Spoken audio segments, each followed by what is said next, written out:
असहायଙ୍କୁ ସହାୟତାର ହାତ ବଢାଇଲେ ବିଧାୟକ ନରସିଂହ ଭଦ୍ରା। କିଡନୀ ରୋଗରେ ପୀଡ଼ିତ ବାଳକ ବଜରଙ୍ଗୀଙ୍କ ପରିବାରକୁ ଭେଟିଲେ ବିଜେପି ବିଧାୟକ ନରସିଂହ ଭଦ୍ରା। ଦୀର୍ଘ 4 ବର୍ଷ ଧରି କିଡନୀ ରୋଗ ଜନିତ ସମସ୍ୟାରେ ପୀଡ଼ିତ ପରିବାରକୁ ମିଳିଛି ସାମାନ୍ୟ ଆଶ୍ୱାସନା। ନବରଙ୍ଗପୁର ଜିଲ୍ଲା ଝରିଗାଁ ପଞ୍ଚାୟତ ସମିତି ବେଲଗାଁ ଗ୍ରାମ ପଞ୍ଚାୟତ ଅନ୍ତର୍ଗତ ଝୁନାପାଣି ଗାଁ।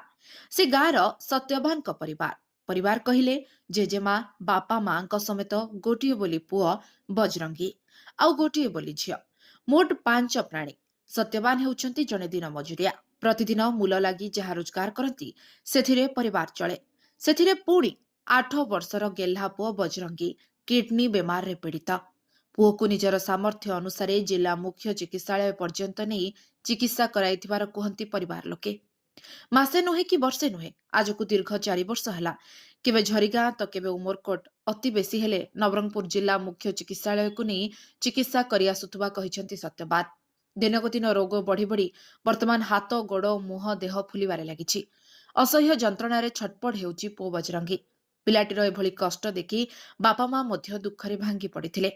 ବର୍ତ୍ତମାନ ପିଲାଟିର କିଡନୀ ଜନିତ ରୋଗ ହୋଇଥିବା ଜାଣି ପରିବାର ପୁରା ଚିନ୍ତାରେ ଦିନ କାଟୁଥିବା ବେଳେ ନା ହାତରେ ସମ୍ବଳ ଅଛି ନା ଜମିବାଡ଼ି। ଯାହା ଟିକକ ସୁନାବନା ଥିଲା ତାକୁ ବିକି ଭାଗି ବଜରଙ୍ଗୀ ଲାଗି ଖର୍ଚ୍ଚ କରିଦେଲେ।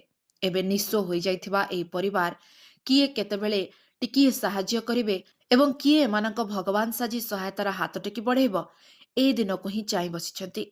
ତେବେ ସେତିକି ବେଳେ ହଠାତ୍ ବିଧାୟକ ଏହି ଗରିବ ପରିବାର ଦୁଆରେ ପହଞ୍ଚି ଏମାନଙ୍କୁ ସହାୟତାର ହାତ ବଢ଼ାଇଛନ୍ତି।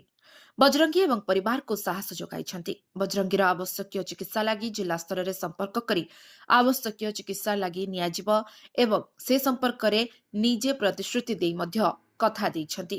ତେଣୁ ନବରଙ୍ଗପୁର ଜିଲ୍ଲା ମୁଖ୍ୟ ଚିକିତ୍ସା ଅଧିକାରୀଙ୍କ ସହଯୋଗ କରି ବଜରଙ୍ଗୀର ଚିକିତ୍ସା କିଭଳି ହେବ ସେ ନେଇ ଆଲୋଚନା କରିବା ପରେ ବଜରଙ୍ଗୀକୁ ସେଠାକୁ ନେଇ ଉପଯୁକ୍ତ ଚିକିତ୍ସା ଯୋଗାଇ ଦିଆଯିବ ବୋଲି ବିଧାୟକ କଥା ଦେଇଥିଲେ। ନବରଙ୍ଗପୁର ଉମରକୋଟରୁ ତ୍ରିପତି ନନ୍ଦଙ୍କ ରିପୋର୍ଟ, ଲିଭ୍ ଲାଇଫ୍ ଓଡ଼ିଆ।